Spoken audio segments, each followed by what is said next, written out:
Donc, on va enchaîner par cette troisième table ronde, donc qui sera consacrée aussi à la question des actions. On en a déjà pas mal évoqué ce matin, des actions qui ont été faites, des actions à prévoir, à faire. Quelles actions pour défendre les psychologues, bien sûr, défendre les psychologues contre les violences insupportables qui leur sont faites à eux comme aux patients qui les consultent. Ce n'est pas que les psychologues qui sont violentés, c'est les patients qui consultent les psychologues aussi. Et quelles actions pour défendre le soin psychique. Vous l'avez bien compris, la santé mentale n'est pas qu'une question de médecine, ce n'est pas qu'une affaire de chimie, c'est aussi une affaire d'humanité. Et la psychologie doit garder sa dimension humaine. Les sciences humaines ont toute leur place aux côtés de la science médicale, sans nul besoin de lui être inféodée.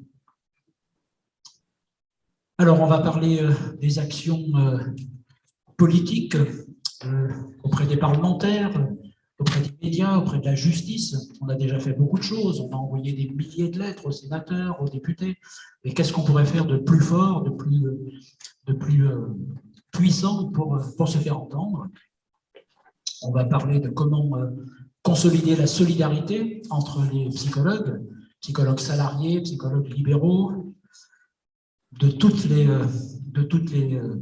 spécialités, de toutes les orientations, car tout le monde est concerné. Tout le monde est concerné. Actuellement, ce sont les psychologues libéraux qui sont la cible privilégiée d'un certain nombre d'attaques, mais tout le monde est concerné. S'il est inscrit dans le marbre de la loi qu'un psychologue peut ne travailler que sur prescription médicale ou adressage, la subtilité sémantique ne change pas le fond, eh bien c'est une porte ouverte, c'est un boulevard qui sera ouvert pour tous les petits chefs dans n'importe quelle institution qui voudront soumettre un psychologue, ce qu'ils font déjà, mais au moins c'est contestable. Si c'est écrit dans la loi, ça sera beaucoup moins contestable et tout le monde sera en difficulté.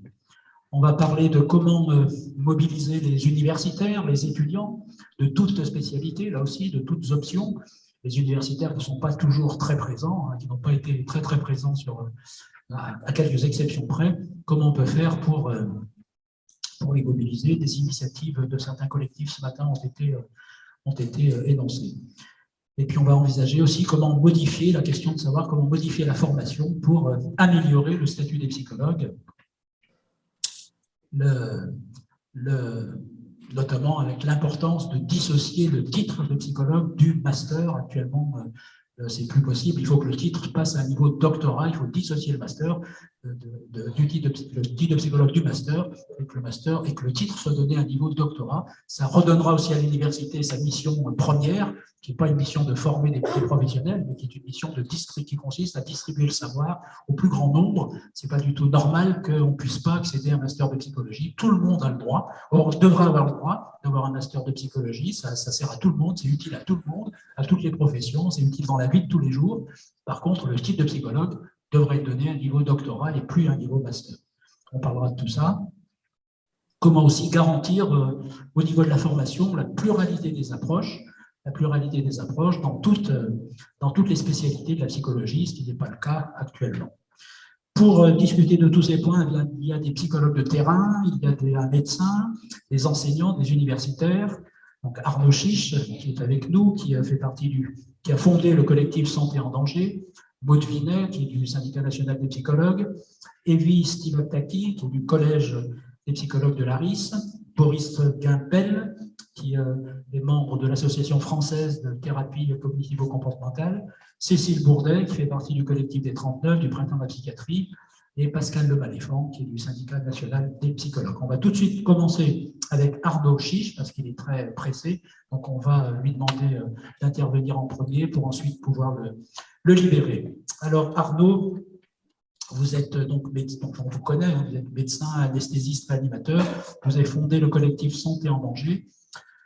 La question que nous aimerions vous poser, c'est si vous pouvez nous aider, comment vous pourriez nous aider, quels conseils vous pourriez nous donner pour qu'on puisse se faire entendre. On a parlé ce matin de toutes les actions qu'on a faites au niveau des médias et ça n'a pas beaucoup abouti. Enfin, des choses ont abouti, mais ce n'est pas la mesure de ce qu'on mériterait. Donc, qu'est-ce que vous auriez comme conseil à nous donner pour nous faire entendre des médias qui actuellement ne relaient que le discours de propagande du gouvernement, vous qui avez réussi à être, sinon entendu, au moins écouté, comment on pourrait faire pour pouvoir nous faire entendre des médias. Je vous laisse tout de suite la parole. Arnaud.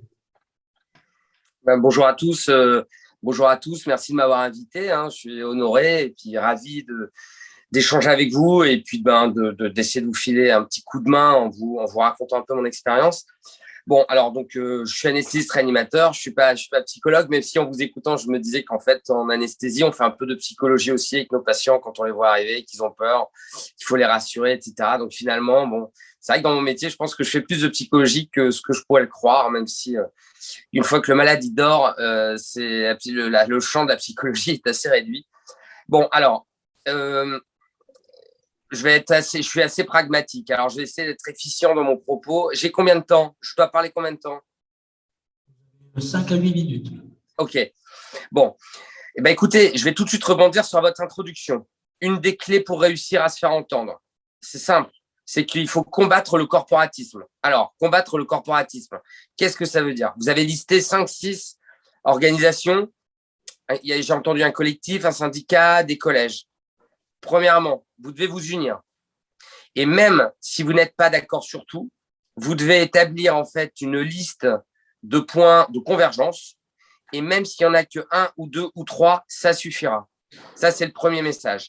Si chaque entité d'organisation qui a comme vocation à défendre votre métier se bat dans son coin, ça ne marchera pas. Ça ne marchera jamais. C'est pour ça que moi, j'ai créé le collectif Santé en danger à l'échelle du monde de la santé, en partant d'un théorème qui est très simple, c'est que le combat par corporation ne marche pas. Ça ne marche pas. Ça fait plaisir sur le moment, on fait des grèves, on fait des manifestations, on fait peut-être un petit média, mais en fait, sur le long terme, ça n'a aucun effet. Le seul pouvoir que l'on peut avoir quand on est dans ce cadre-là de militantisme, c'est de s'unir pour créer vraiment une masse influente. Et cette masse influente, ensuite, il faut qu'elle vampirise un système que vous connaissez bien, parce que vous l'avez cité aussi, c'est le système des médias, le système des politiques. Et c'est comme ça qu'il faut raisonner, premièrement. Voilà, c'est union, se mettre d'accord sur quelques sujets, parce qu'il est impossible de faire une feuille de route avec 20 items que tout le monde co-signera. Mais l'union, l'exécutif doit comprendre qu'il a en face de lui pas un interlocuteur, mais qu'il en a 10, qui représentent 10 organisations. Ça, c'est fondamental. Bon. Au sein du collectif, moi, j'ai créé le collectif Santé en danger pour défendre le monde de la santé. Le monde de la santé, c'est pas que l'hôpital, c'est pas que la ville, c'est pas que les cliniques, c'est pas que les psychologues hospitaliers ou les médecins psychiatres, c'est aussi les psychologues libéraux. Et donc, en fait, le microcosme que vous avez présenté sur votre métier ressemble en fait, est un zoom sur l'échiquier de la santé. C'est-à-dire qu'en fait, vous êtes un peu partout.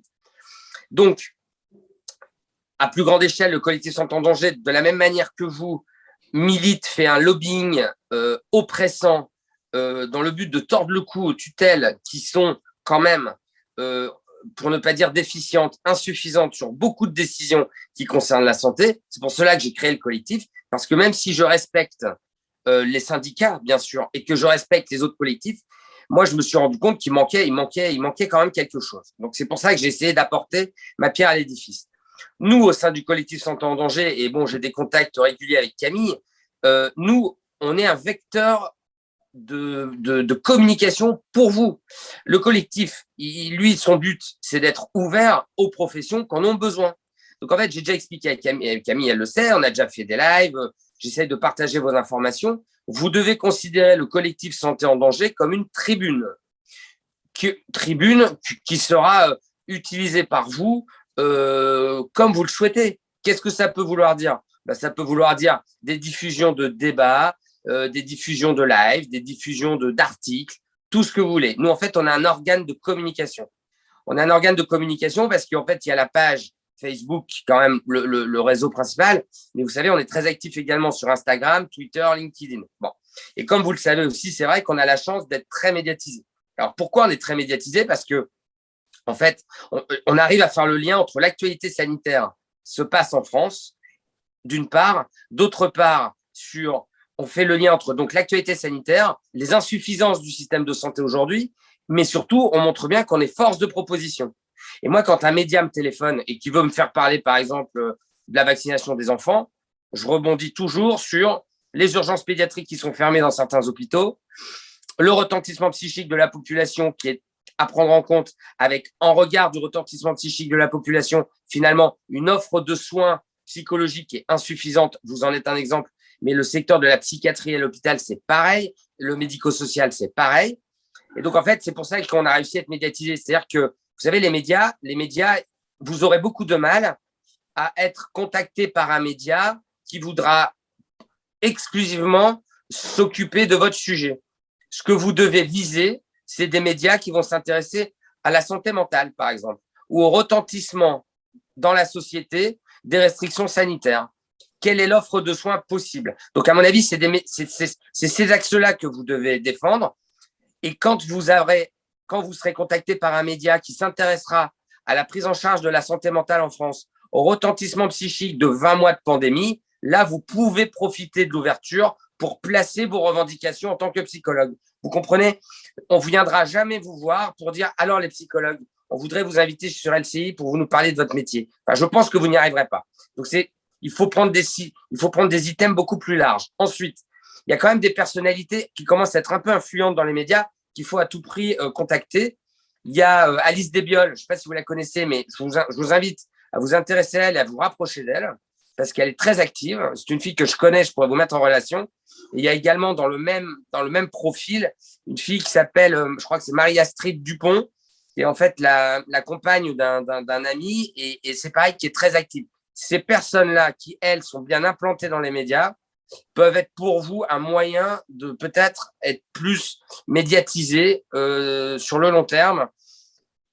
Encore une fois, vous, je pense que votre combat, ça doit être le retentissement de 20 mois de pandémie en France. Et c'est dans cette thématique-là que vous devez vous inscrire. Qu'est-ce qu'on peut faire pour les Français, pour les enfants, après 20 mois de pandémie? Et là, une fois que vous êtes dans ce sujet-là, de placer les revendications qui vous sont propres. D'accord? Hop, excusez-moi, il y a une petite interruption parce que j'ai reçu un appel. Je suis revenu, je ne sais pas si vous m'entendez. Oui, oui. Ok. Donc voilà. Donc voilà. En résumé, pour ne pas être trop long. En ce qui vous concerne, unissez-vous. Je ne connais pas l'état de vos relations. J'imagine que si vous faites une journée comme aujourd'hui et que vous avez des intervenants de toutes ces corporations, ce qu'a priori vous arrivez à vous parler, c'est déjà un bon point. Unissez-vous et n'oubliez personne. Et même s'il y a des syndicats que vous n'aimez pas, parlez-vous. Établissez une feuille de route, même si elle est minimaliste, sur des points de convergence très forts. D'accord? Ne perdez pas de temps avec les sujets ou que vous n'arrivez pas à unir. Vous devez toujours aussi avoir en tête la temporalité des évolutions. Vous ne pourrez pas en même temps négocier, par exemple, des facilités de rémunération et en même temps négocier le doctorat. Vous n'y arriverez pas. Il faut y aller progressivement. D'accord? Donc, union, acceptez l'idée de temporalité que vous ne pourrez pas tout avoir tout de suite. En ce qui concerne les médias, votre message dans les médias, ce n'est pas les revendications des psychologues, c'est la prise en charge de la santé mentale en France après 20 mois de pandémie. C'est ça, vous, votre place. Et dans ce sujet-là, vous pouvez ensuite parler de vos revendications. Et enfin, il faut être un peu malin, j'ai envie de dire, pour essayer d'infiltrer le monde médiatique. Et moi, je peux vous aider, parce que, par exemple, ce soir, je vais sur CNews sur un plateau à 22h. Moi, je peux tout à fait balancer des numéros de téléphone en disant la santé mentale en France, ça ne va pas. Ça fait partie des filières qu'on défend tout à fait particulièrement de manière très générale dans le cadre du collectif Santé en danger. Moi, il y a quelques filières comme ça qui m'inquiètent beaucoup. La santé mentale, le handicap, la périnatalité, le grand âge, les EHPAD. Je pense que ce sont des filières qui sont vraiment prioritaires. Et je crois qu'il faut être patient et optimiste et que petit à petit, ces filières prioritaires qui vont peu à peu quand même s'imposer dans le débat politique, j'en suis persuadé, et ce sera ma conclusion, j'y arrive. Je pense qu'au sein de ces sujets-là, vous arriverez à placer votre message. Bon. Donc, je pense que c'est faisable. Je pense que vous êtes bien organisé. Une journée comme aujourd'hui, c'est vachement chouette. Vous devez peut-être multiplier cela. Vous devez aussi dire des choses. Alors, j'ai aussi des petits conseils stratégiques j'en profite. Je sais que Camille est parisienne, mais je pense que les psychologues, il y en a partout en France. Vous ne devez pas viser forcément des médias nationaux, hein. Les médias régionaux seront un parfait relais, hein. Et la presse régionale est vraiment beaucoup consultée. Et nous, c'est comme ça qu'on a commencé, hein. Vous savez, moi, au début, c'était l'Observatoire du Cambrésis, c'est l'Observatoire du Cambrésis, le Journal de l'Artois, des journaux locaux qui ont relayé la parole d'un anesthésiste d'Hénin-Beaumont qui crée un collectif en plein été et qui voulait changer le monde de la santé. On vous prend au début pas très au sérieux, puis petit à petit, quand on se rend compte que le discours est construit et puis que la trajectoire est linéaire, on finit quand même par vous écouter et ça vous ouvre les portes de médias plus importants. Et enfin, j'ai une vraie bonne nouvelle, mais elle va vous sembler tiède concernant vos projets, parce que je ne peux pas vous dire exactement ce que je vais faire, parce qu'il y a un calendrier d'annonces qui est prévu. Le collectif organise un projet, enfin, c'est plus qu'un projet, il est écrit, hein. On va bientôt appuyer sur le bouton, va lancer quelque chose de très, très, très important entre la semaine prochaine et fin mars pour la santé en France. Vous serez conviés à ce projet-là, vous allez être auditionnés et la filière santé mentale dont vous faites partie sera écoutée et défendue. Donc, encore un tout petit peu de patience pour aller un petit peu plus loin dans les détails de ce que je suis en train de vous expliquer là. Et c'est une question de jours. Voilà un petit peu ce que je peux vous dire pour le moment. Un grand merci d'avoir été parmi nous, d'avoir pris du temps. Alors, sur la question de l'union, bien sûr, on est là pour ça, pour s'unir, hein. Ce forum porte le titre de convergence, donc c'est ce qu'on va faire. Sur la question du corporatisme, on a besoin de faire corps. Il faut pas, on a besoin, les psychologues ne font pas corps, on a besoin de se retrouver ensemble, de faire corps, et ça n'est pas on n'a pas de privilège à défendre, puisqu'on n'a pas de privilège, on n'a aucun privilège. Donc, on est mal payé, on n'est pas considéré, on n'a pas de privilège à défendre, on n'est pas dans le corporatisme, hein. Par contre, on a besoin de se retrouver, de faire corps. Je retiens la tribune que vous nous proposez dans le collectif Santé en danger. Je vous remercie beaucoup. Et puis, tous ces contacts que vous pouvez nous fournir. Vraiment, vraiment, un grand merci à vous. Je crois on va vous libérer. Je sais que vous êtes pressés, mais on peut vous applaudir encore très fort. Bien, je vais être relativement bref, hein, parce qu'on a entendu beaucoup de choses, hein.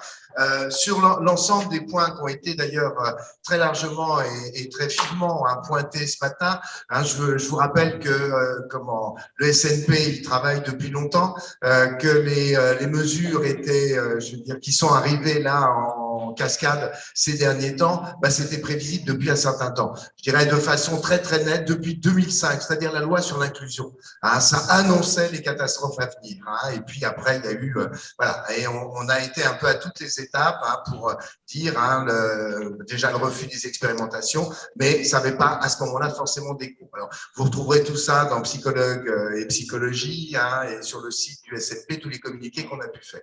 Le second point qui me semble important, j'ai tendance à dire, mais ça c'est pour des tas de raisons, que être psychologue aujourd'hui, c'est faire un sport de combat. Et un sport de combat, donc c'est le dernier éditorial d'ailleurs de Psychologue et Psychologie, hein, Psychologue, un sport de combat, parce que je pense qu'effectivement, on est dans une situation, hein, de conflictualité relativement ouverte et qui demande effectivement je dirais, à la fois prendre des coups et d'en donner, hein, et c'est pas toujours facile, hein, et ça demande une certaine persévérance, hein, et surtout, ça va demander du temps. Hein, parce qu'il faut bien entendre maintenant qu'on est parti sur une lutte au long cours, hein, et ça va être difficile à tenir. Et alors, le troisième point, donc, est pour introduire un petit peu le propos de Maude Vinet. Alors, j'ai toujours du mal, hein, tu m'excuseras, Maude, hein, couche flou, c'est que effectivement, on s'est posé, hein, et particulièrement depuis 2020, la question à la fois du contact avec les parlementaires, hein, et donc on a construit, hein, il y a plusieurs ont mis en place, hein, Florent Simon, entre autres, hein, Jérôme Maille, et puis etc., toute une équipe, hein, centrée sur la question politique, sur la question du contact avec les parlementaires. Alors, hein, vous, les uns et les autres, hein, vous en avez aussi contacté pas mal. Je pense que là aussi, il faudrait une coordination, hein, pour contacter. Alors, autour du 10 juin, il y a eu effectivement des coordinations avec plusieurs organisations. Ça me semble fondamental, même si hein, et pour avoir été plusieurs fois au Sénat, à l'Assemblée nationale, et je ne sais trop où, hein, j'ai même croisé, comment il s'appelle, ce monsieur Macron, je crois, hein, Véran et compagnie. Je veux dire, on n'a pas d'illusion à se faire, mais on n'a pas à lâcher la jambe. Hein, ça me paraît important à ce titre-là. Et voilà. Et donc, je vais laisser donc Maud, hein, qui a largement participé à ce groupe centré sur le politique. Hein. Il y avait un autre groupe centré sur les médias aussi. Mais là, je ne vais pas en parler parce qu'on n'a pas le temps. Je vais laisser Maud. Maud, je vais te laisser expliquer un petit peu comment tu vois et comment tu perçois l'utilité, la pertinence et les modalités, hein, d'intervention auprès des parlementaires et quelles fonctions et qu'est-ce qu'on peut en attendre. Ça fait beaucoup de questions en si peu de temps. Merci. Donc, bonjour à tous. Déjà, merci pour l'invitation. Bonjour aux collègues qui interviennent aussi à la table ronde ou qui sont intervenus. Et puis effectivement, donc là, la question qui avait été posée pour aujourd'hui, en tout cas me concernant, c'est réfléchir à comment nous faire entendre, comment agir et nous faire entendre par les députés et les sénateurs. Alors, c'est vrai que, déjà, petite précision, donc moi, je suis docteur en psychologie, psychologue clinicienne, je suis adhérente au SNP, je suis diplômée de Rennes 2, hein, mais maintenant, je suis en Bourgogne. Je suis salariée du privé et, en sanitaire et médico-social et je suis chercheur associé à l'Université de Bourgogne. Je pense à 3 mots-clés par rapport à cette question. Premièrement, la question du réseau. Deuxièmement, la question de la représentativité. Et troisièmement, la question du changement social. Alors, je vais m'expliquer.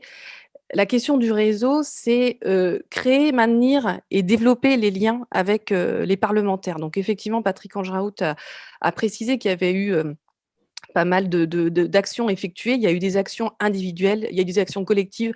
Je trouve que c'est très bien aussi que les psychologues individuellement se soient mobilisés parce que tout ne partait pas des organisations. Ça a prouvé que les gens se sentaient concernés. Donc, je pense qu'on peut déjà se féliciter parce que les psychologues ne sont pas du tout habitués à ce type de démarche.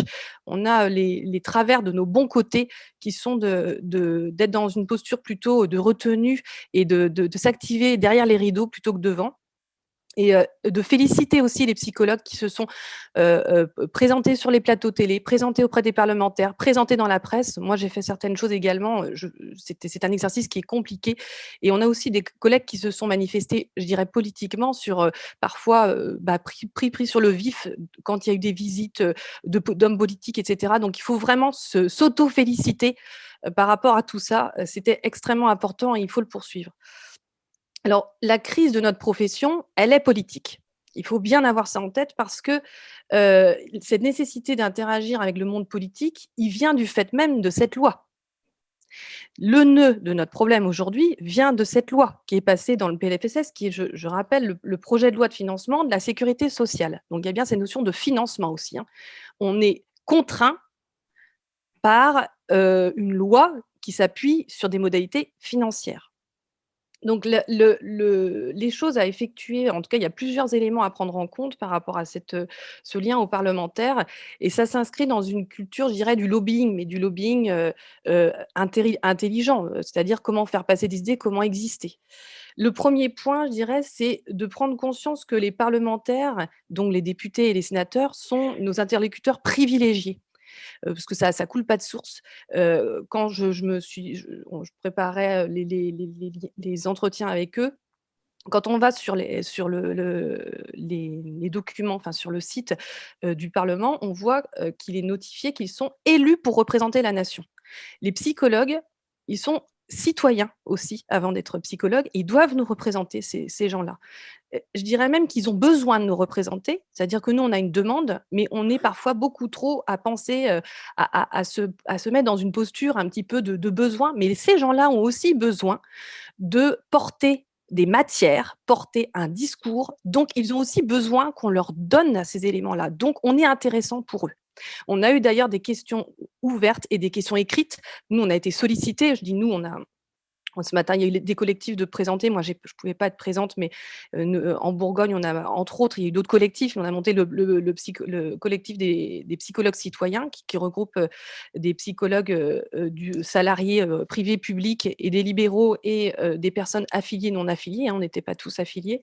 Il y a eu également d'autres, on voit des collectifs qui se sont mis en place. C'était pour pouvoir aussi faire lien, même si on était dans d'autres organisations. Voilà, c'était interorganisation ou non-organisation. Donc ça, c'est d'abord important de voir qu'ils sont des interlocuteurs privilégiés et que c'est leur travail de nous écouter et de porter notre cause. La deuxième chose, c'est qu'il faut connaître le fonctionnement des institutions de la République. On n'est pas du tout bon pour ça, c'est parce qu'on nous a exposé en master, on n'a pas fait des études de politique et on a des vagues souvenirs, je pense, de nos cours de 6e concernant l'instruction civique et encore. Mais clairement, tout ce qui est Assemblée nationale, Sénat, les commissions, on a été rattaché, notre dossier a été traité par la commission des affaires sociales. Voir comment aussi ça se structure. Les questions orales, les questions écrites, le fonctionnement des amendements. J'ai dit tout à l'heure, nous, on avait été sollicité pour une question écrite, notamment. On a eu d'autres questions aussi qui ont été soumises parce que ça a été un lien, mais clairement concernant un homme politique qui nous a demandé de rédiger avec lui une question écrite. Donc, on voit que ce sont des choses extrêmement importantes à comprendre. Je sais qu'il y a le collectif Grand Ouest avec qui j'étais un peu en lien, qui a fait intervenir une juriste sur ces questions-là pour comprendre comment fonctionnait un amendement. Voilà, toutes ces choses-là, c'est important. Alors, on a maintenant, par le numérique, tout à fait possibilité de s'instruire par rapport à ça. C'est vraiment une démarche à effectuer. Autre chose, solliciter les sénateurs et députés, ça nécessite une démarche de terrain qui est concrète et qui est pensée. Donc, par expérience, la première chose, c'est aussi de savoir d'où l'on parle. Alors, j'y reviendrai après, mais Petite minute d'où encore. l'on parle, c'est extrêmement important. Et ça interroge aussi justement comment on s'unit pour représenter quelque chose face à des hommes politiques. On ne se représente pas soi-même, c'est pas je, c'est nous. Donc, c'est extrêmement important d'avoir cette idée en tête. Et à qui, enfin, de quoi on parle aussi, c'est-à-dire présenter ce que sont les psychologues. C'est extrêmement important parce que souvent, le plus souvent, ils ne savent pas, j'y reviendrai, quelle est les caractéristiques de la profession. Moi, j'ai eu l'exemple, une députée qui faisait partie de la profession médicale, hein, au niveau de sa catégorie socio-professionnelle et qui pensait encore, alors qu'il y avait déjà eu le passage en commission, le passage à l'Assemblée nationale, le passage au Sénat, retour à l'Assemblée nationale et qui était elle-même dans la commission des affaires sociales, qu'on était des paramédicaux. Donc, on voit bien qu'il y a un gros souci d'identification de notre profession. Donc, ce point-là, c'est démarche concrète, d'où l'on parle, à qui l'on parle, quelles sont la personne de quelle partie, à quelle partie elle est rattachée, quels sont ses centres d'intérêt, est-ce qu'elle est rattachée à une commission, laquelle, la catégorie socio-professionnelle de la personne. Il y a énormément d'enseignants, mais aussi énormément de médecins voilà, il y a chirurgiens, médecins, pharmaciens, dentistes, qui sont des parlementaires. Là, on voit par contre, c'est un désert. Les psychologues n'investissent pas du tout cette sphère. C'est une des questions d'ailleurs qu'il faudrait peut-être se poser s'il y en a qui, voilà, avoir peut-être des velléités d'intégrer le Parlement. La structuration du discours pour savoir à qui on s'adresse et comment. Donc, j'ai parlé Tu m'excuseras, Maud, je te laisse qu'est-ce une qu'un psychologue. petite minute. La loi aussi, pourquoi elle pose problème et qu'est-ce que l'on propose? Arnaud Chiche a dit tout à l'heure, qu'est-ce que l'on propose? C'est extrêmement important de ne pas être que dans une revendication d'opposition et de proposer des choses. Et aussi leur demander conseil. Ils ont eu beaucoup de conseils et ils ont compris d'ailleurs j'ai eu beaucoup de retours spontanés sur quand il y a eu quand on a fait quand les psychologues en tout cas ont eu une action avec auprès des médias et puis aussi auprès des parlementaires par la manifestation numérique. Moi, ce qui m'a été répondu, c'est qu'effectivement, on n'a pas de tracteur, donc on ne va pas aller déverser des choses devant le Parlement, et cetera. Donc pour se faire entendre, il faut être visible.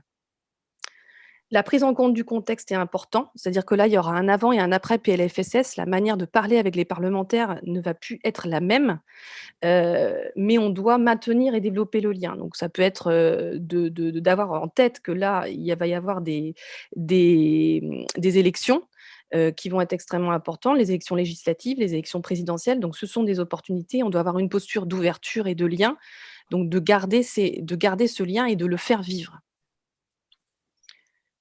Pour agir auprès des députés et des sénateurs, donc là, c'était plutôt la sphère qui les concernait, on doit se poser des questions de représentativité, c'est-à-dire d'où l'on parle, comment dire « nous ». Alors là, je rebondis du coup sur ce que Arnaud Chiche disait, il a dit pas de corporation, pas de corporatisme. La difficulté, c'est que je pense que lui… Aude, est-ce que tu Oui, m'entends? oui, Est-ce que tu peux juste conclure, hein? Je suis oui, désolé, mais d'accord. Alors les points en tout cas par rapport à ça, c'est que pas de corporatisme, oui, mais nous, on n'est déjà pas assez unis. Donc pour pouvoir parler, il faut déjà qu'un nous existe. Ce sont des professions, ces professions-là qui nous aident à parler, sont des professions qui ont déjà un nous existant. Donc la profession, pour être efficace, elle a besoin d'infrastructures théoriques. Ça, on sait très bien les faire connaître, mais aussi d'infrastructures pratiques. Donc là, il faut vraiment pouvoir adhérer dans nos organisations, qu'elles soient anciennes ou nouvelles, pour avoir une visibilité organisée. Et avoir aussi une forme en termes de nombre pour qu'il y ait un ancrage local et un ancrage plus national. Pour conclure, en fait, je conclurai sur les apports des travaux sociologiques concernant les conseils pour mettre en visibilité une cause. Il y a des travaux sociologiques qui identifient très bien les dimensions qui sont nécessaires. Le premier point, c'est un contexte social favorable. Je pense que là, on est clairement dedans avec l'actualité.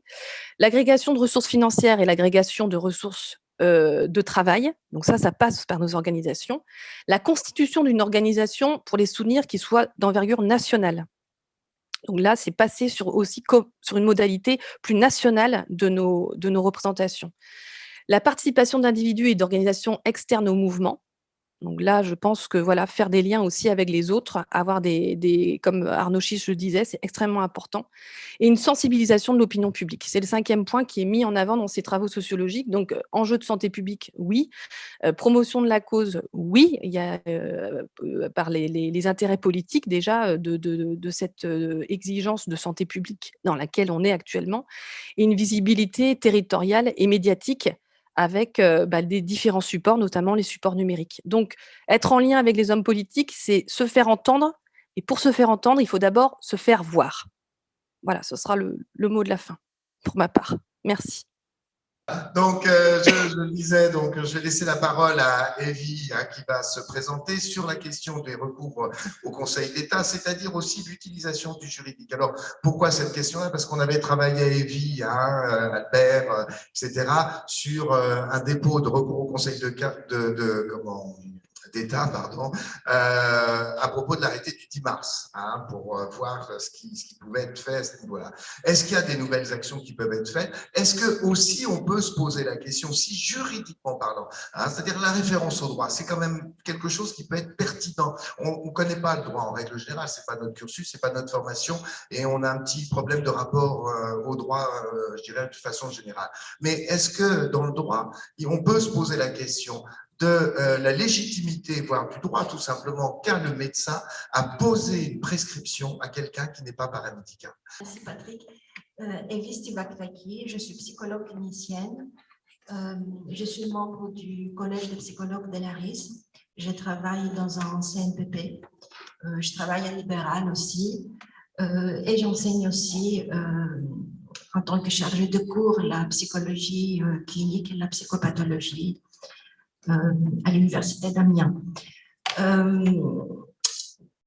Je vais essayer d'aller très très vite parce qu'il y a des choses quand même assez techniques au sujet de ces recours et je vais essayer de faire vite et simple. Il y a eu effectivement notre recours. Je trouve que il y a un point important, c'est que ce recours est porté par 9 associations. C'est quelque chose, je pense, c'est important de souligner ça. Ce n'est pas important du point de vue juridique, mais par rapport à la question de la mobilisation, je pense que c'est une bonne réussite. Donc, 9 collectifs.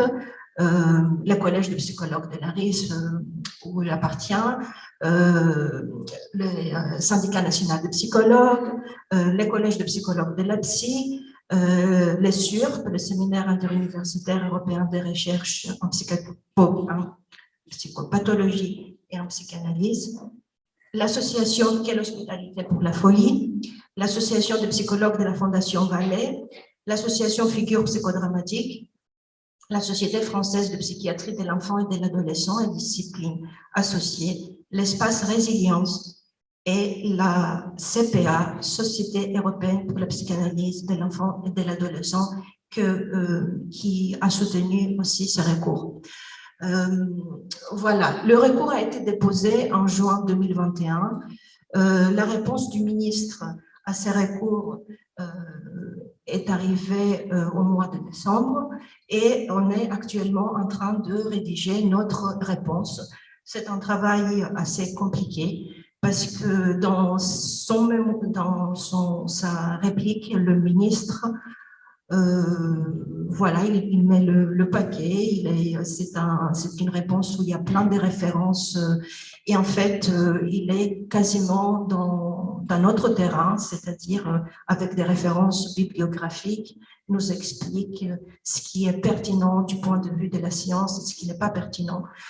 Nous, on considère qu'on est un peu à côté du juridique, mais on va quand même pas laisser dire et donc on est obligé de répondre pied à pied à ces arguments. Donc voilà, comme on disait tout à l'heure, c'est important de connaître un peu le droit. Ce n'était pas notre cas. En fait, on a appris beaucoup de choses là en travaillant. C'est des choses qui n'étaient pas évidentes pour nous il y a quelques temps encore. Et donc, j'essaye de vous transmettre ce que je considère comme le plus utile peut-être pour la suite. C'est-à-dire, je commence par situer les cadres dans lesquels le recours va être traité. C'est un recours pour excès des pouvoirs, c'est-à-dire qui tend à l'annulation de l'acte administratif, d'un acte administratif, un arrêt ou un décret, en raison de son illégalité, c'est-à-dire du fait qu'il est contraire aux règles supérieures. Dans ce type de recours, il y a un aspect intérêt général, car on considère que les requérants permettent au fond un contrôle de la légalité de l'action administrative qui va presque le dépasser. C'est pour cette raison que le Conseil d'État a conçu pour ce type de recours une recevabilité très large. C'est ce qui fait par exemple que l'avocat n'est pas obligatoire pour ne pas opposer un obstacle économique à ce contrôle de la légalité de l'administration. C'est le cas de notre recours car nous n'avons pas pris d'avocat. Le Conseil d'État ne se prononcera que sur la légalité de l'acte du ministre et pas du tout sur la pertinence de son acte par rapport à tel ou tel principe. Ce qu'on appelle jugement, enfin le jugement qu'on attend, c'est en réalité une vérification. C'est-à-dire que le Conseil d'État vérifie qu'en prenant cette décision, le ministre n'enfreint pas des normes supérieures. C'est tout. Nous voyons donc que le pouvoir du Conseil d'État est en réalité très circonscrit et assez limité. J'ai dit ça par rapport aux attentes qu'on peut avoir. Par exemple, on peut avoir tendance à attendre que le Conseil d'État puisse changer ou rectifier l'orientation de la politique du gouvernement sur tel ou tel sujet. Ce n'est évidemment pas le cas.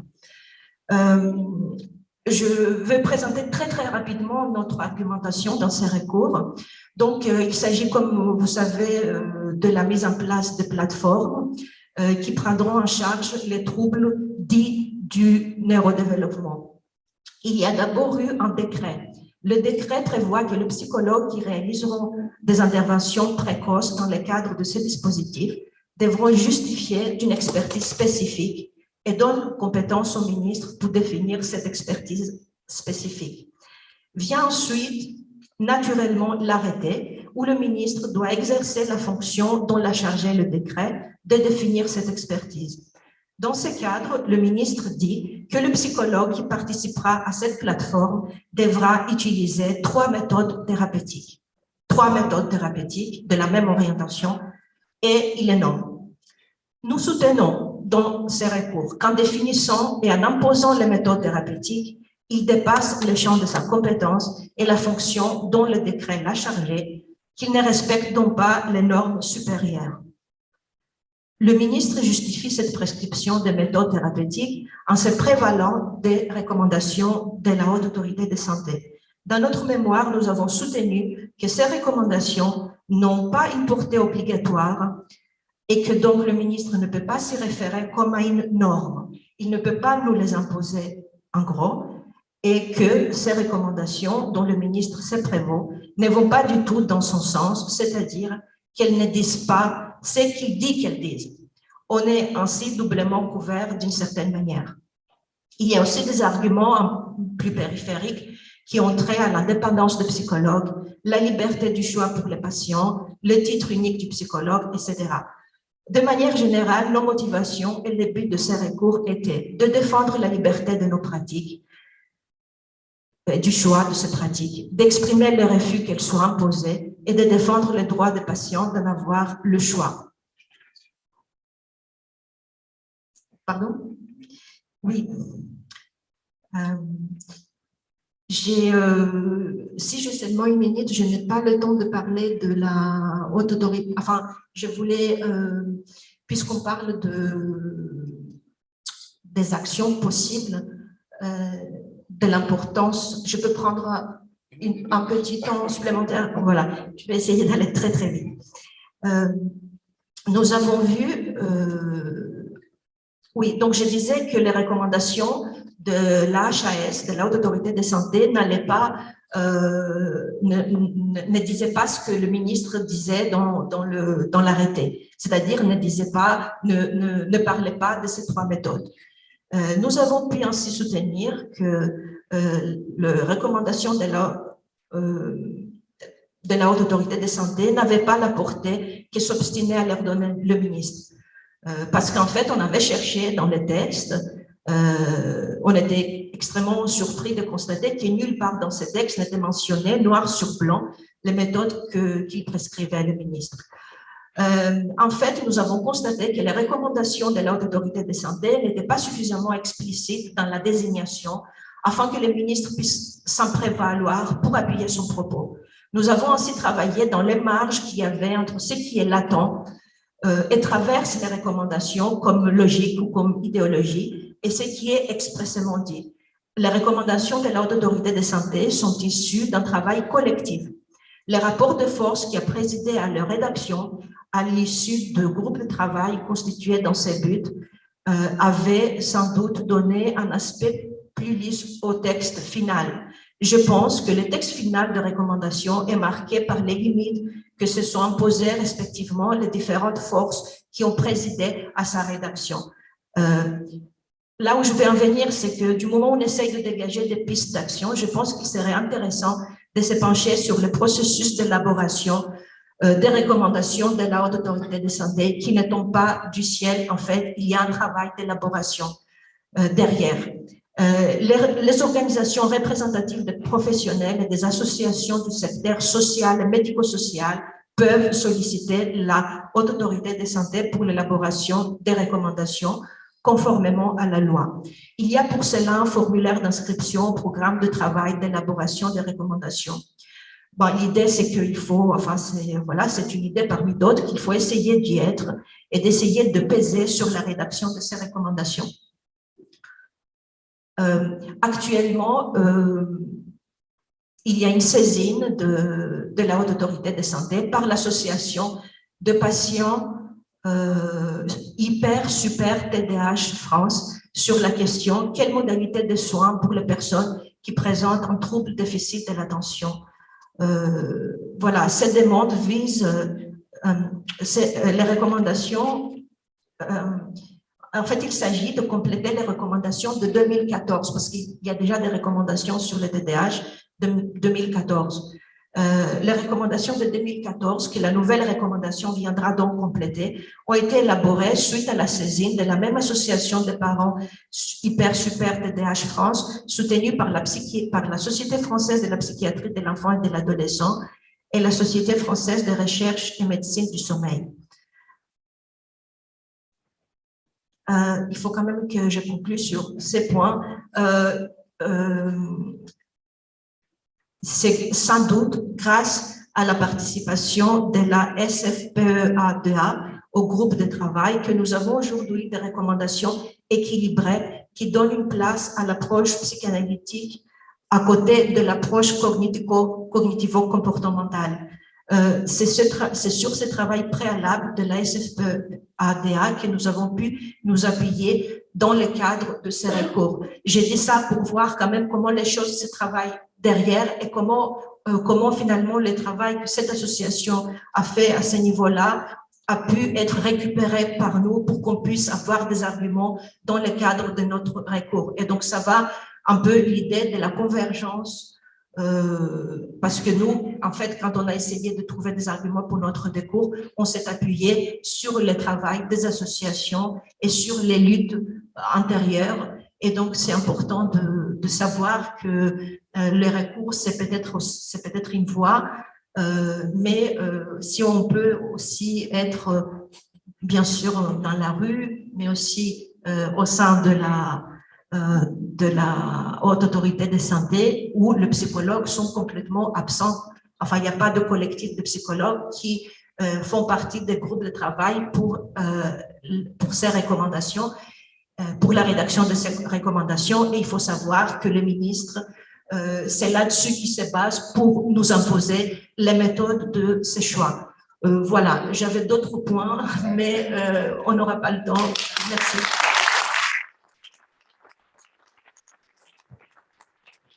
Merci, désolé d'avoir un petit peu, voilà, hein, mais on est tous pressés par le temps. Simplement, on voit bien, alors pour la HS, hein, le SNP est parfois convoqué dans certaines commissions au titre d'organisation.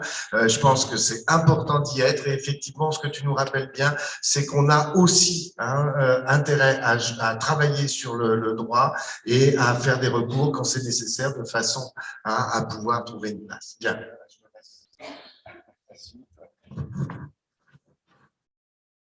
Bien, merci beaucoup, Evie.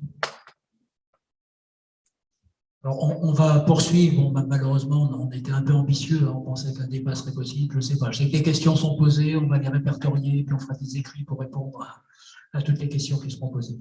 On va continuer. Donc, je rappelais tout à l'heure que tous les psychologues sont concernés par les violences faites actuellement d'une manière un peu privilégiée et ciblée aux libéraux, mais tout le monde est concerné, les salariés et les psychologues libéraux. D'ailleurs, les psychologues libéraux, la plupart du temps, sont aussi salariés d'institutions, ont le double statut. Ils doivent rester absolument solidaires. Il est essentiel de ne pas les cliver. On peut dire que tout se tient, la logique du rouleau compresseur lorsqu'il écrase le service public, lorsqu'il écrase le secteur privé, lorsqu'il écrase le secteur libéral, c'est la même logique. Donc, tout le monde est concerné. De la même manière, c'est très important de consolider la solidarité entre les psychologues de toutes les spécialités, de toutes les orientations.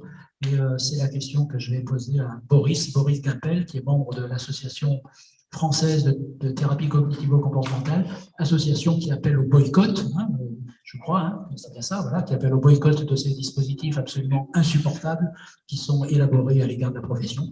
Donc je lui passe tout de suite la parole pour l'entendre sur cette solidarité entre psychologues de différentes orientations.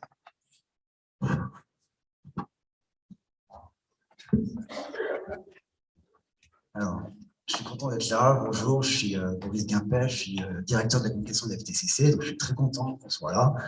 Voilà, vous avez parlé de psychanalyse, vous parlez un peu surtout de on est des psychologues. C'est ça qui était vraiment important qu'on est là, on est tous psychologues. Moi, j'aimerais exprimer ma joie d'être là, et après aussi un peu ma colère, parce qu'on ne peut pas faire des réformes pour les psychologues, contre les psychologues. Donc, on se réunit avec nos différences. Tu as parlé de sport de combat. Personnellement, dans notre association, on aime combattre. Et là, ce sera un combat collectif, un combat pas entre nous, mais contre ces réformes-là, pour nous. Donc, il y a de la colère, du plaisir d'être ensemble, mais vraiment de la colère contre ce genre de mesures qu'on essaie de nous appliquer sans prendre en compte qui on est. Et c'est vrai qu'on a pu voir, et on voit depuis il y a quelque temps, l'ignorance qu'ils ont de notre profession. C'est vraiment incroyable que des personnes puissent parler de notre profession sans la connaître. C'est hallucinant. Je pense qu'on sera tous d'accord là-dessus. Pour rester un peu dans le combat, voilà, mais gentiment, un combat gentil. Bon, tout à l'heure, on vous a donné des conseils, c'était très sympa, évidemment. Mais bon, je suis désolé, je ne vais pas être très sympa non plus là. Un anesthésiste ne fait pas de psychologie. Il n'est pas un psychologue. On est, nous, les psychologues. Nous sommes les psychologues, nous sommes là à définir notre spécialité. Il n'y a que nous qui pouvons la définir. Alors, je voulais juste raconter, juste dire ça, exprimer un peu mon plaisir d'être là et aussi la colère de ceux qui parlent en notre nom sans être psychologues. Premier coup de gueule. Après, par rapport à la FTCC, je vais être rapide. Deux choses. Évidemment, on est contre aussi l'ordre d'un ordre soumis à un ordre des médecins. C'est une évidence, qu'on puisse essayer d'organiser une structure dans laquelle on puisse être tous reconnus en tant que psychologues à travers nos différences. Donc c'est vrai j'aimerais qu'il y ait l'association aimerait qu'il y ait un haut conseil des psychologues au-delà de nous. Ce serait pourquoi? Parce qu'on voit bien qu'on a une difficulté à faire preuve de corporation, qu'on puisse s'unir avec une seule et même voix. Donc ça serait un point vraiment important pour pouvoir agir tous ensemble de manière fédérée. Dernier point, comme ça je vais aller assez vite, on en avait un peu parlé. On est aussi je trouvais ça vraiment intéressant dans le cadre de la FTCC, parce qu'on a cette connaissance-là. La FTCC est une société savante, mais aussi une institution, un institut de formation. On forme à la psychothérapie sur 2 ans, sur 3 ans. Donc, naturellement, on va défendre l'idée d'un doctorat de psychothérapie, un doctorat clinique, comme on peut connaître dans d'autres pays, aux États-Unis, au Canada, en Angleterre, par exemple, où il y aurait différentes orientations de psychothérapie. On serait tous docteurs en psychothérapie. Pour ceux qui font ce doctorat, ils seraient psychologues et psychothérapeutes avec une orientation, mais dans ce clinique-là, ils pourraient avoir différentes voies, mais ils puissent vraiment pratiquer la psychothérapie dans le cadre de ce doctorat. L'avenir, à moyen terme, à long terme, ça serait un doctorat de psychothérapie qu'on soit au même niveau que d'autres doctorats, médecine ou d'autres, mais un doctorat clinique de psychothérapie. Voilà comment on aimerait nous définir et aller dans ce sens-là dans le cadre de la FTCC. Merci à vous.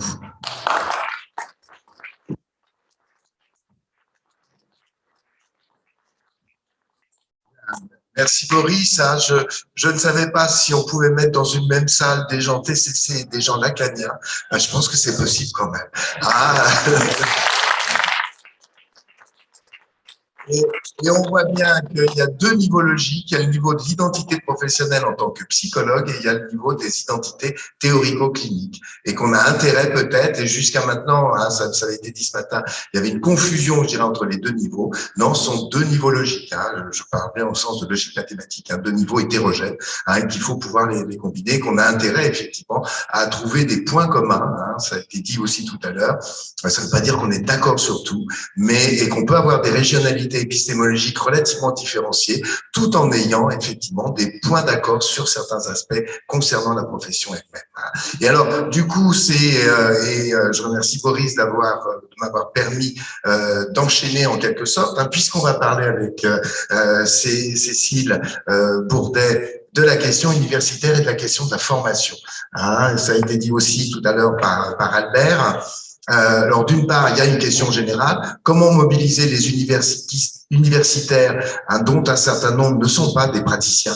Ils sont très éloignés, ils sont pris dans une autre logique qui est la logique de leur institution et des carrières dans lesquelles ils sont, mais qui en même temps forment les psychologues avec des luttes de spécialité parfois qui ont été assez délétères, je pense, pour la profession elle-même. Et voilà, quelle formation? Enfin, c'est une question large.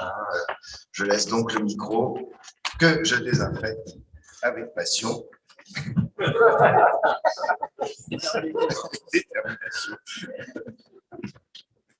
Merci beaucoup. Je veux bien sûr remercier tous les organisateurs de cette table ronde et de cette journée qui, effectivement, est tout à fait nécessaire et réjouissante, étant donné l'actualité. Vous m'entendez? Oui. Je remercie pour cette journée, voilà, qui fait du bien. Je ne vais pas seulement parler en tant qu'enseignante-chercheur, je voulais aussi nommer des collectifs dans lesquels j'ai pu travailler pas mal de questions, qui sont justement des collectifs pas exclusivement composés de psychologues et même pas essentiellement, que sont donc le collectif des 39 qui a participé au recours que Evie a mené, collectif des 39 qui s'appelle aussi donc collectif contre la nuit sécuritaire, je tiens à le rappeler parce que je trouve que ça aussi c'est d'actualité, et qui pose la question quelle hospitalité pour la folie, avec lequel on avait aussi mené des tentatives de dialogue avec justement le TDAH, Hyper Super, entre autres. Et puis aussi le Printemps de la psychiatrie, qui est un collectif de collectifs qui prépare, ça a été dit ce matin, mais je tiens à le redire, les assises du soin psychique le 11 et 12 mars prochain à la Bourse du Travail. Et dans lequel, donc, là aussi, sont associés, réfléchissent ensemble des psychiatres, des infirmiers, des psychologues, des psychanalystes, etc., des ergonomes.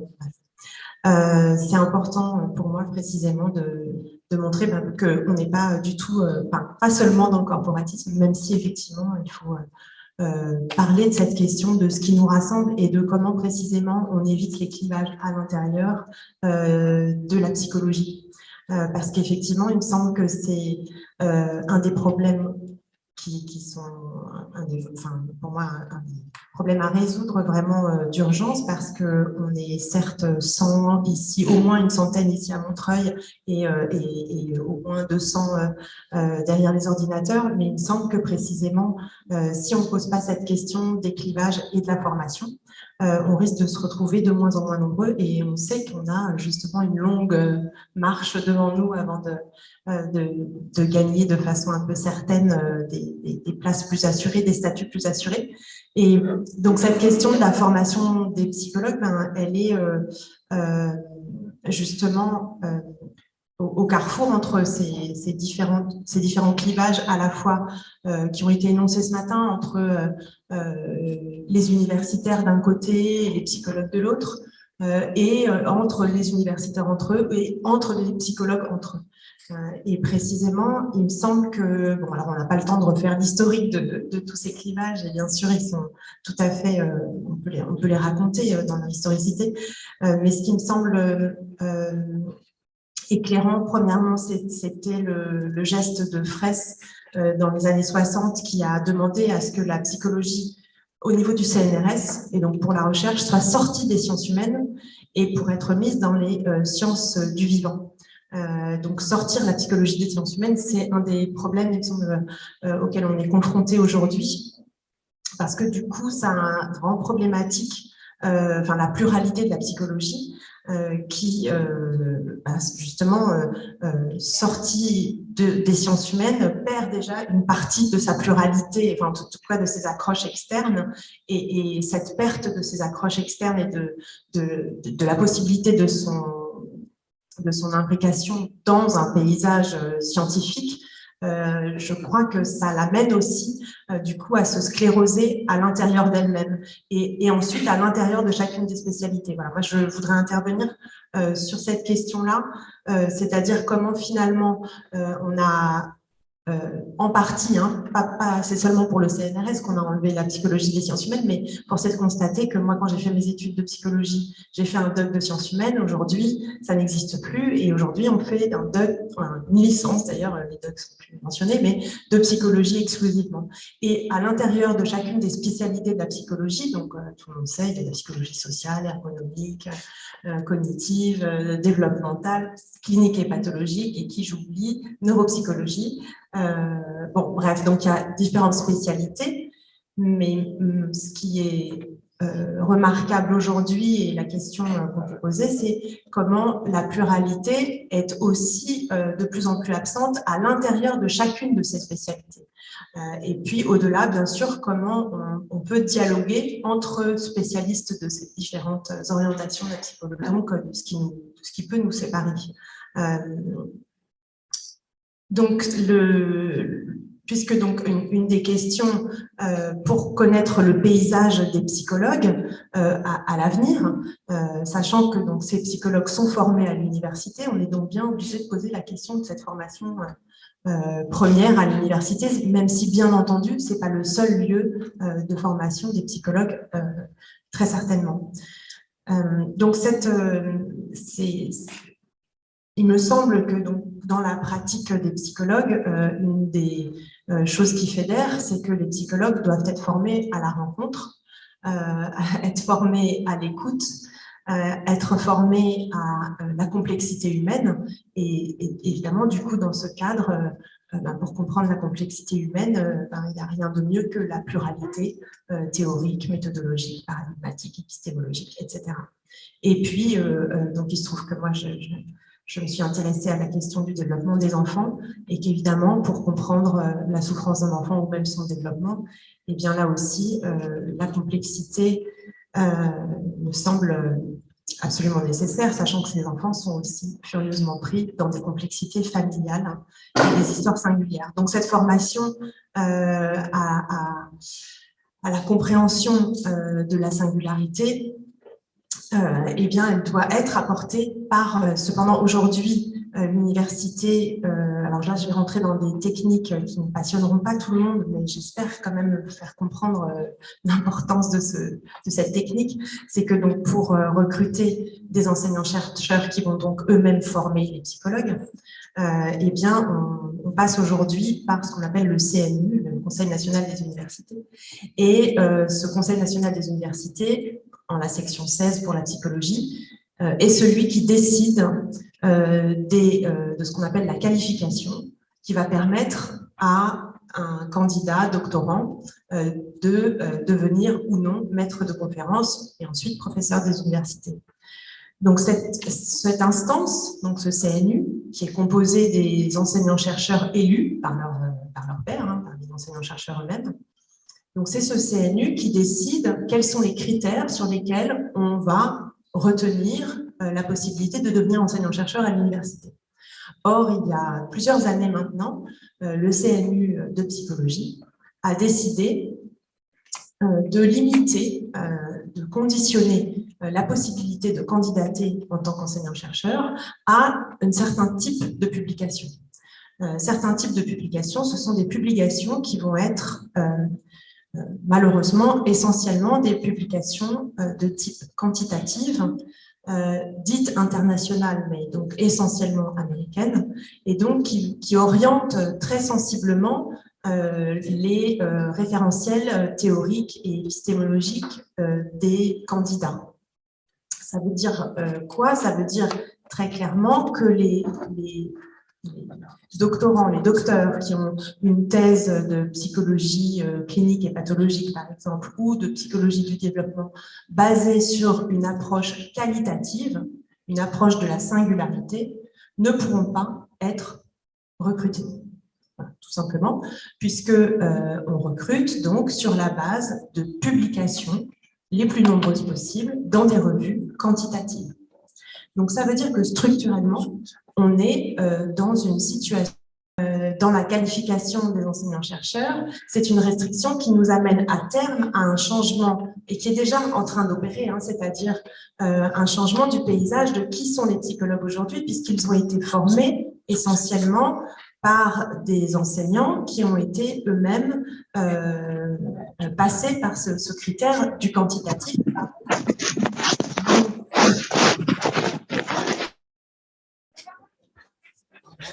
Une orientation méthodologique particulière et qui, pour moi, s'éloigne de la pluralité parce que, du coup, ces critères de qualification dits scientifiques amènent de facto au rejet, non seulement à une sélection de certains enseignants seulement, de certains doctorants, de certains thésards seulement, mais aussi, du coup, au rejet des autres méthodologies qualitatives qui seraient à ce moment-là dépréciées, disqualifiées. Elles sont de facto, elles sont disqualifiées, ces méthodologies-là, comme étant non pour l'enseignement universitaire. Alors, je dis bien, ceci concerne toutes les spécialités de la psychologie. Ce n'est pas seulement la psychologie clinique et pathologique qui est concernée, ce sont toutes les spécialités de la psychologie. Et donc, pour moi, on attaque la pluralité de toutes les spécialités. Et c'est ça le problème essentiel, parce que précisément, si on veut que les psychologues continuent d'être divers, il faut qu'ils aient accès à la diversité de formation. On parle beaucoup aujourd'hui du choix des patients et de la possibilité de choix des patients du type de thérapie qu'ils ont envie d'avoir, mais encore faudrait-il qu'il puisse y avoir différents psychologues disponibles sur le marché. Or, aujourd'hui, ça risque d'être de plus en plus compliqué sans pluralité de choix. Voilà, donc pourtant, il me semble que cette pluralité à l'intérieur de l'exercice des psychologues, à travers son titre unique, c'est une richesse. C'est une richesse qui a un titre unique, justement parce qu'il est pluriel et parce qu'il permet aussi de fédérer nos luttes. Donc, il me semble que ce n'est pas vraiment le moment de prendre des risques par rapport à ce titre unique, mais par contre, effectivement, de bien défendre la pluralité à l'intérieur de ce titre. Parce que, effectivement, cette pluralité, elle est féconde et fertile, et c'est une évidence que ça permet de comprendre la complexité humaine.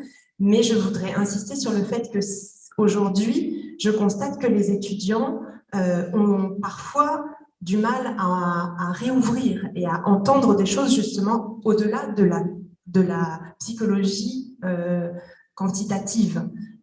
Et que par contre, quand ils arrivent à accéder justement à d'autres épistémologies, ils sont en général très friands et très en demande. Mais je constate que la demande, elle ne peut pas être spontanée et elle est conditionnée au fait d'être d'abord, de rencontrer d'abord cette diversité et ces possibilités. Voilà, donc voilà, en conclusion, effectivement, je pense que c'est la condition, cette pluralité d'accès et pour moi, évidemment, hein, la pluralité des pratiques, des pensées, c'est ce qui fait la fertilité de la pensée et donc la condition de la compréhension de la complexité humaine.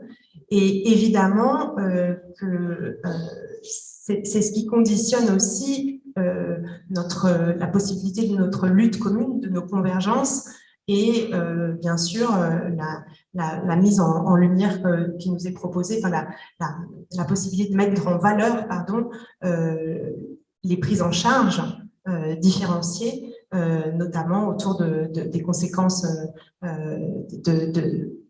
des mesures sanitaires liées à l'épidémie, parce qu'effectivement, on a du mal à imaginer qu'en 8 séances, tout puisse être réglé pour tout le monde, de façon univoque.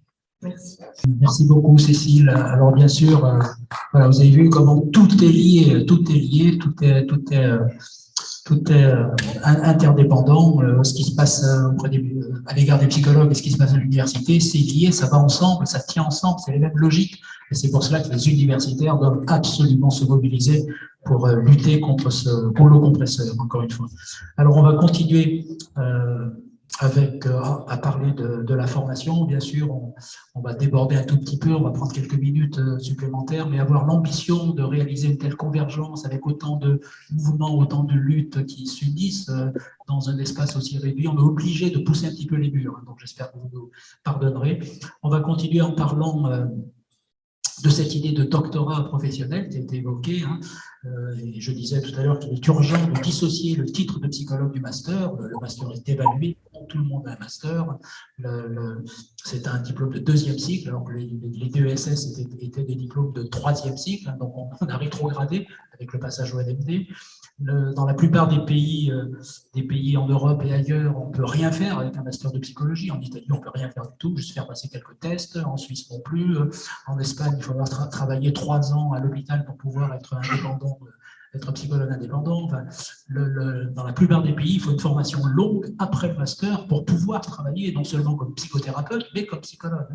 Donc, il y a une urgence, nous aussi, à repenser cette formation et à ce que le titre soit non plus à un niveau Bac plus 5, mais Bac plus 8 au moins, avec éventuellement un doctorat. On disait aussi, peut-être qu'il faut carrément sortir la professionnalisation de l'université, vu tout ce qui se passe à l'université. Enfin, bon, ça, c'est un autre débat.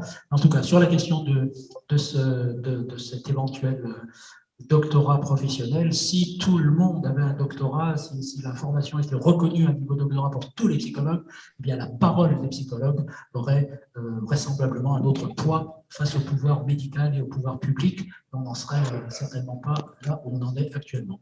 Donc c'est la question que je vais poser à Pascal Lemas-Défend, qui est donc du Syndicat national des psychologues. Comment faire, comment est organisée d'abord la formation, le doctorat dans d'autres pays, et comment faire pour faire entendre, comment agir pour faire entendre cette nécessité de donner un titre de doctorat aux psychologues. À toi, Pascal. Merci, Albert. Je ne sais pas si je vais répondre à toutes ces questions, mais je vais donner quelques éléments. Ton micro plus près de la... Oui. Donc, Pascal Lemas-Défend, ancien psychologue clinicien, ancien aussi professeur de psychologie clinique à l'Université de Rouen. Je parle de cette place du SNP aujourd'hui. Alors, concernant cet allongement des études, hein, c'est le terme que je vais employer ici, un premier avertissement, c'est-à-dire qu'il n'y a pas d'études vraiment approfondies sur les différents cursus en Europe. Moi, je n'ai pas trouvé une étude qui montrerait comment, à quel moment et pour quelles raisons les pays allongent les études et pour quelle spécialisation ou mission. Ça, ce serait très intéressant de le faire. J'espère que quelqu'un va s'y atteler. Néanmoins, comme Albert l'a dit, il y a des allongements déjà dans certains pays d'Europe, mais ici, il faut tenir compte de certaines différences. Les différences, s'il existe un ordre ou pas, si il y a une autorisation d'exercice à obtenir ou pas, et des différences encore quant à la délivrance du titre de psychologue. Ce ne sont pas les mêmes types d'allongements en fonction de ces différences. Quelques exemples, mais ils ont été évoqués, mais je vais juste citer celui de l'Allemagne qui ne l'a pas été.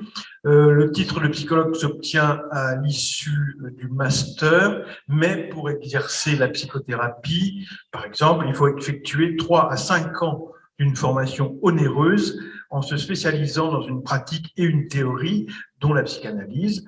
Les psychothérapeutes allemands font partie du parcours de soins et leurs séances sont remboursées par les caisses d'assurance maladie. Donc, des allongements, il en existe en effet en Europe, tout comme dans les pays anglo-saxons qui ont été également évoqués. Alors là, on a un autre concept qui qualifie cet allongement, c'est celui de doctorat professionnel.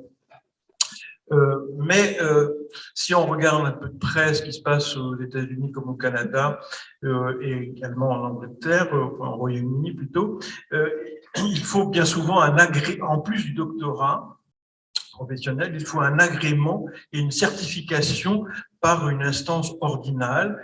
Et aux États-Unis, c'est en fonction des États que cette certification est donnée. Et d'ailleurs, il y a certaines missions qui sont assez surprenantes pour nous. Aux États-Unis, les psychologues peuvent délivrer des médicaments dans certains États. Ce n'est pas d'ailleurs un consensus dans toute la profession. On peut remarquer, s'agissant de tous ces allongements que je viens d'évoquer brièvement, que ce sont surtout des allongements pour assurer des compétences psychothérapiques. Mais si on regarde aussi les choses un peu plus près, on voit qu'il y a des compétences en gestion qui sont apportées par ces allongements, et notamment dans les pays anglo-saxons, et une formation à la recherche qui reste toujours très présente, mais une recherche axée sur la pratique, ce qui fait la spécificité des doctorats dits professionnels en particulier. On peut se demander si ces allongements qui ont été favorisés, acceptés dans ces pays, même s'ils sont divers, eh bien, ne correspondraient pas, et surtout donc des allongements pour assurer des compétences psychothérapeutiques ou d'accompagnement psychologique, eh bien, si ça ne correspond pas à un souci quand même étatique pour la santé mentale, qui trouve des issues plus ou moins favorables selon les pays, les gouvernements, les sensibilités, au fond. Et on voit bien ce qui se passe aujourd'hui en France. Il y a un souci pour la santé mentale, mais ce qui est proposé est quand même très loin de ce qu'on pourrait espérer. En France, oui, j'y viens, rien n'a changé depuis 40 ans, à l'inverse de ce que je viens d'évoquer, ou presque, parce qu'il y a bien eu quand même, il n'y a pas longtemps, le statut des psy éducation nationale, qui implique une année de formation supplémentaire, mais je ne crois pas que ce soit complètement satisfaisant en l'état. Je rappelle aussi qu'il y a eu autrefois le projet d'une 6e année de Didier Anzieux, le projet Anzieux, qui reste quand même une référence. Et je crois qu'on peut s'y référer toujours. Par ailleurs, on peut dire que tous les psychologues continuent à se former. Il y a un allongement tacite de la formation des psychologues.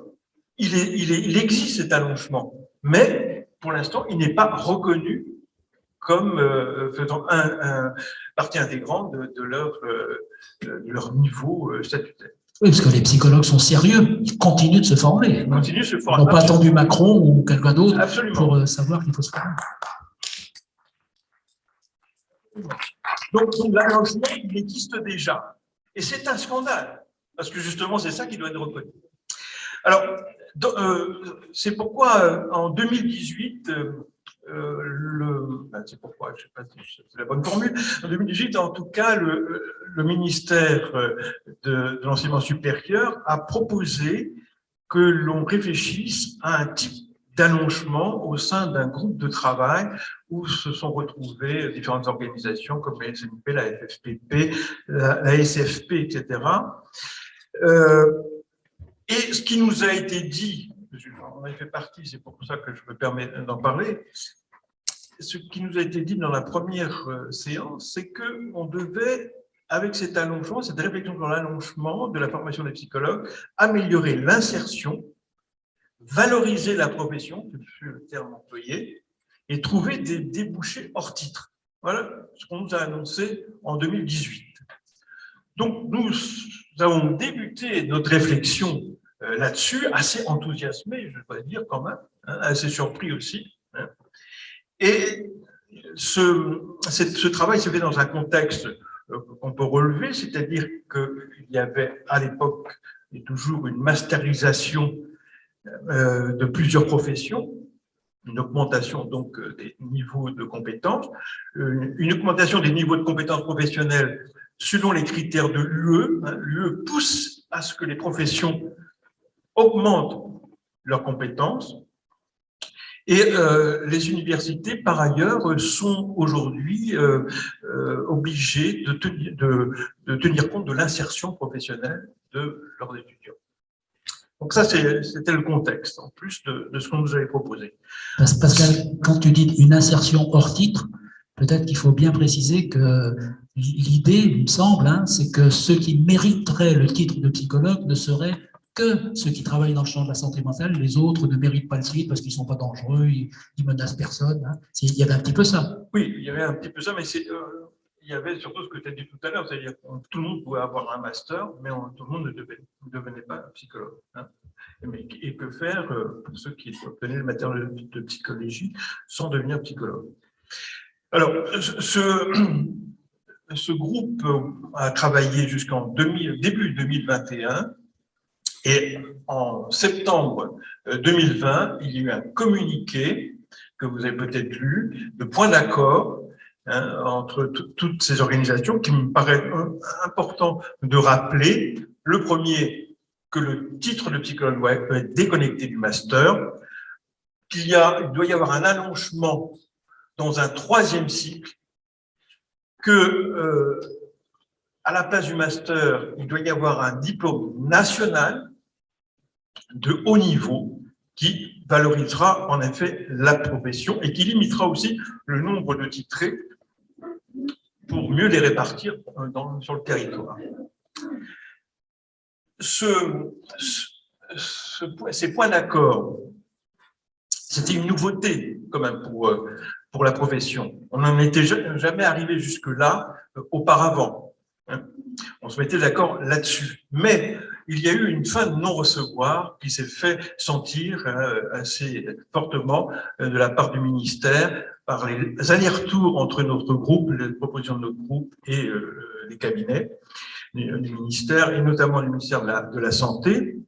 On a bien senti que ce groupe de travail a été rattrapé par une vision sanitaire de l'allongement. Que les psychologues participent à la santé, ça ne pose pas de problème, mais le problème en France surtout, c'est que le sanitaire est identifié au médical et qui tente toujours d'en garder le contrôle. C'est ce que l'on nous a fait entendre, notamment à travers le rapport de l'IGAS sur la formation des psychologues. Donc, ce groupe, je vais abréger, ce groupe a dû se terminer courant 21 et aujourd'hui, il a tenté de reprendre, mais sans grand succès, avec un retour en arrière sur justement la proposition d'un troisième cycle. Et aujourd'hui, il n'existe plus. Alors, quel modèle d'allongement sur lequel on pourrait travailler? Il ne faut pas un DU comme le propose l'IGAS, pas d'Europsy non plus, parce que c'est une démarche privée et sur initiative personnelle, pas seulement une 6e année pour toutes les spécialités qui ne permettraient pas une réelle avancée, mais bien un 3e cycle, un diplôme national de 3e cycle. Alors là, ça n'a pas été formalisé par le groupe de travail. Il y a juste eu cette proposition d'un diplôme national de 3e cycle. Donc, il y a 2 possibilités aujourd'hui en France, si je ne me trompe. Le doctorat de recherche qui serait modifié dans le sens d'une professionnalisation, ou le cadre, je dis bien le cadre du doctorat d'exercice qui existe toujours. C'est 2 possibilités. Il y en a peut-être d'autres, mais c'est celles qui sont apparues en tout cas. Le cas du doctorat d'exercice qui pourrait être transposé au niveau 3e cycle toujours pour les psychologues. Comment faire? Première chose pour qu'on y arrive, c'est rendre faisable et possible un tel allongement. Peut-être, en effet, bien penser la chose pour que ça ne soit pas d'emblée impossible à réaliser. Deuxième chose, trouver des appuis politiques et parlementaires, ça, on en a discuté. Troisièmement, reconstituer un groupe de travail qui reprenne les points d'accord, qui reviennent à ces points d'accord. Et enfin, s'unir ne suffit pas, il me semble. Il faut une vraie dynamique, une vraie dynamique qui doit se construire autour d'une définition de ce qu'est un psychologue dans notre société, soit, je propose comme ça, un psychologue citoyen critique. Et je pense qu'on n'arrivera pas avec nos propositions si on n'est pas persuadé que ce psychologue citoyen critique, il doit être fier de ce qu'il fait. Et on peut être fier de ce que les psychologues ont fait. Si on ne va pas avec cette fierté, bon. Et enfin, donc, penser une professionnalisation allongée par une formation des psychologues praticiens aux 3 dimensions, une formation donc allongée aux 3 dimensions suivantes, dimension interventionnelle, dimension organisationnelle et dimension décisionnelle, c'est-à-dire celle des responsabilités institutionnelles et managériales. Donc, il faut conclure. Oui, je conclue. Donc, cette formation est possible. Elle viendra peut-être, si on arrive à en faire entendre cette proposition, mais je voudrais conclure par ceci. Dès à présent, on peut faire des choses. Les enseignants-chercheurs sont aussi des formateurs de psychologues, comme il a été dit. Il y a des batailles à mener concernant le recrutement des enseignants-chercheurs, comme tu l'as dit. Par exemple, le titre de psychologue ne devrait pas pouvoir être donné par la VAE. C'est une réflexion que je vous propose d'avoir là où vous pouvez participer aux commissions VAE. Les maquettes d'enseignement, il faut peser là où on est pour qu'elles soient professionnalisantes, que la dimension professionnalisante ressorte.